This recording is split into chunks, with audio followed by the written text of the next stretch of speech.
Remember Trump's first impeachment? I really feel it is important to discuss Trump's first impeachment because it ties into Ukraine even today. Ukraine became independent in 1991 as the USSR dissolved. Since then, Ukraine has tried to become a member of NATO. Putin has been in a de facto war since 2014 with cyber attacks and naval incidents against Ukraine in what was called Russo-Ukrainian War. Russia occupied and annexed Crimea from Ukraine.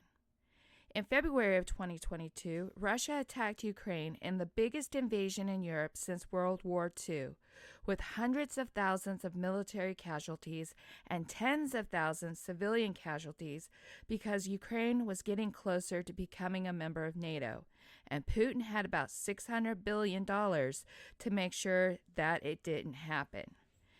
Ukraine does have some NATO protections from Russia, but without becoming a real member, the motto of attack on one is attack on all doesn't apply, and so Putin doesn't want Ukraine to become a member, even though NATO agreed back in 2008 at the Bucharest summit that Ukraine would become a member.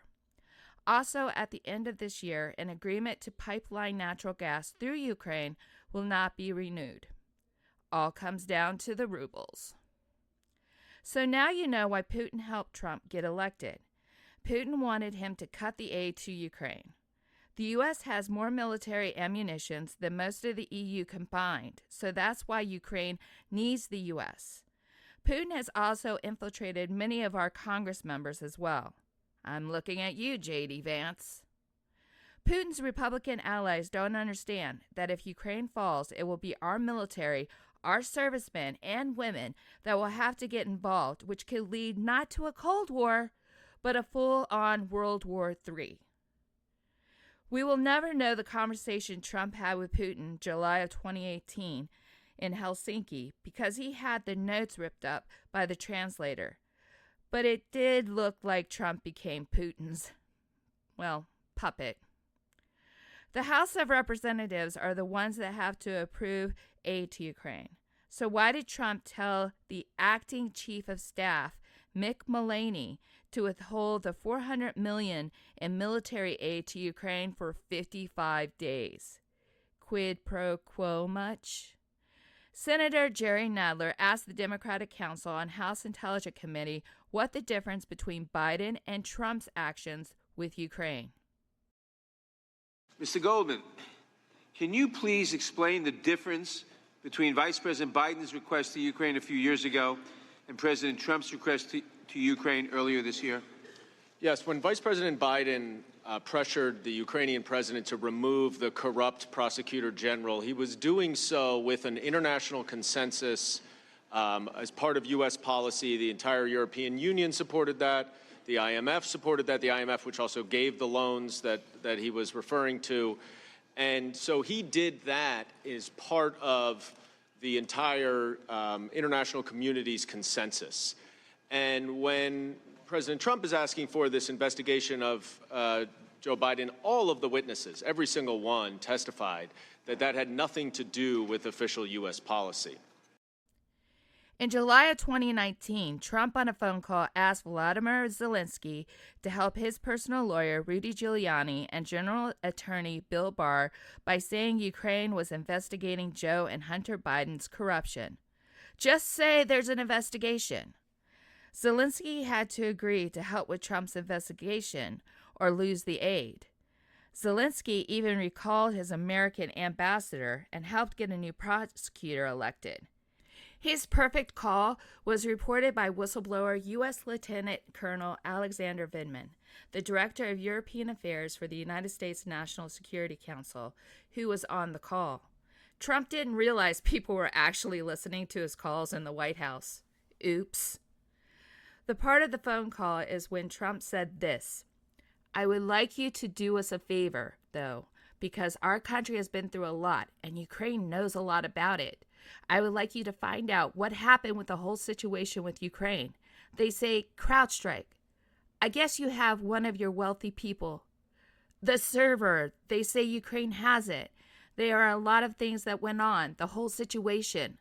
I think you're surrounding yourself with some of the same people. I would like to have the Attorney General call you or your people, and I would like you to get to the bottom of it. As you saw yesterday, the whole nonsense ended with a very poor performance by a man named Robert Mueller. An incompetent performance, but they say a lot of it started with Ukraine. Whatever you can do, it's very important that you do it if that's possible. Zelensky would finally get his promised visit to the White House with Trump in September of 2019, where he was asked about the phone call. President Zelensky, have you felt any pressure from President Trump to investigate Joe Biden and Hunter Biden? I think you read everything. So I think you read text. I'm sorry, but I don't want to be involved to democratic, open elections of USA. No, you heard that we had, I think, good phone call. It was normal. We spoke about many things, and so I think, and you read it, that nobody pushed me. Well, sorry there, Zelensky. You were always in the middle. If you see the video to this clip, you could tell that he was scared and being very submissive to Trump. Just Google it. The impeachment would become a three-ring circus divided along party lines. A few of Trump lawyers would include White House counsel Pat Cipollone, Pam Bondi, Ellen Dershowitz, Jay Sekulow, and Ken Starr. Any of those names sound familiar to you? The House of Representative managers would be Adam Schiff, the lead manager, Jason Crow, Val Demings, Sylvia Garcia, Hakeem Jeffries, Zoe Lofgren, and Jerry Nadler. The House did their part by impeaching Trump on the charges of abuse of power and obstruction of Congress by keeping people from testifying.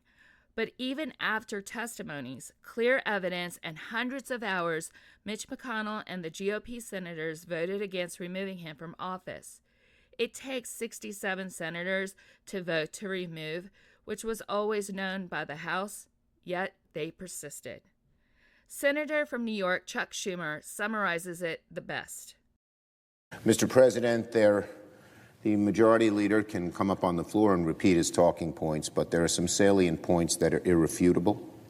The first, this is the first impeachment trial of a president or impeachment trial of anybody else that was completed that has no witnesses and no documents. The American people are just amazed that our Republican friends would not even ask for witnesses and documents. I thought the House did a very good job. I thought they made a compelling case. But even if you didn't, the idea that that means you shouldn't have witnesses and documents when we're doing something as august, as important as an impeachment trial fails the laugh test. It makes people believe, correctly in my judgment, that the administration, its top people, and Senate Republicans are all hiding the truth. They're afraid of the truth. Second, the charges are extremely serious. To interfere in an election, to blackmail a foreign country, to interfere in our elections, gets at the very core of what our democracy is about. If Americans believe that they don't determine who is president, who is governor, who is senator, but some foreign potentate out of reach of any law enforcement can jaundice our elections, that's the beginning of end of democracy. So it's a serious charge. The Republicans refused to get the evidence because they were afraid of what it would show. And that's all that needs to be said. I yield the floor. Note the absence of a quorum. Trump did everything possible to obstruct Congress's first impeachment. Lots of subpoenas were not adhered to, the State Department stonewalled Congress, Trump loyalists dodged and lawyered up, leading to Trump holding up newspapers with the headline reading, "Trump acquitted." Even though he had his political party acquittal, he would hold the biggest grudge against all those who were involved. He fired two key impeachment witnesses, Lieutenant Colonel Alexander Vindman, the top Ukraine expert on the National Security Council, and U.S. Ambassador to the European Union, Gordon Sondland. Project 2025 doesn't mention impeachments, but with them wanting to consolidate power in the DOJ, it might make the next impeachment process impossible. Ukraine was mentioned 25 times, mostly against Russian interest. Surprising, I know. Although they do use it as the prime example to load up on more ammunitions and force NATO and the EU to do more. Maybe that's why Speaker Mike Johnson pushed the last Ukrainian aid package through, even though Trump loyalists voted against it. I remember watching an interview with Trump and family after the election on 60 Minutes with Leslie Stahl. Two things stood out to me. One, when she asked why does he keep saying fake news, and he admitted to discredit journalists who cover him unfairly, including her. He meant all anti-Trump news was fake. Two, when Ivanka Trump said her dad holds the biggest grudges. So a man who had the hardest 4 years of his criminal life, who hated so many against him, especially Adam Schiff, Nancy Pelosi, and Chuck Schumer, led to his tirade and revenge on the Capitol on January 6, leading to the first time a president would be impeached and acquitted twice. A little bit of a footnote here.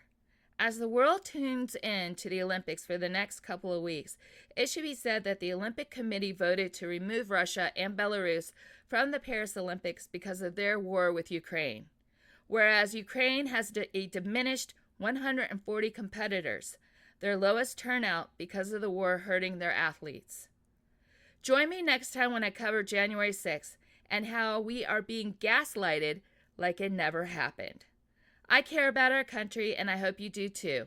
Remember to vote November 5th.